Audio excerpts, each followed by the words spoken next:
Tonight we are enjoying Dexter Three Wood Bourbon, a straight bourbon whiskey produced by Brain Brew Custom Whiskey near Cincinnati. It's inspired by custom bourbon and whiskey blending of the pre-prohibition era and named after one of the more prominent barrel blenders at the time, Edmund Dexter.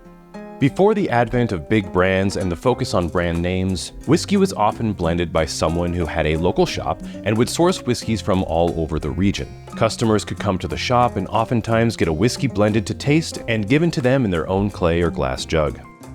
Dexter Three Wood is a fairly high rye bourbon with 36% of the mash bill coming from rye. Not to get too far into the weeds, but it's a sourced bourbon from Midwest Grain Products in Indiana, aka MGP, meaning it's not distilled on site.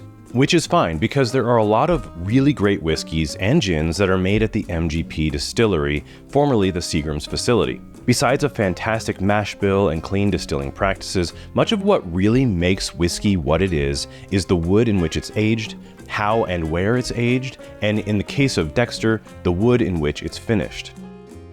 That said, it's finished with around 200-year-old oak as well as maple and cherry wood staves, much of the oak though coming from local barnwood. And at 100 proof, it's actually very mild, which I think can be attributed to the very old wood that it's finished in. It makes excellent cocktails as well thanks to the smooth character and full flavor. And don't be upset at me for liking an MGP whiskey. There's a lot out there to enjoy, and I enjoy whiskey. I'm not a collector, I'm an enjoyer. And I don't think there's anything more insufferable than this new crowd of whiskey snobs who collect everything and bash it all on social media. Dexter is a wonderfully aromatic whiskey with lavender and burned sugar aromas.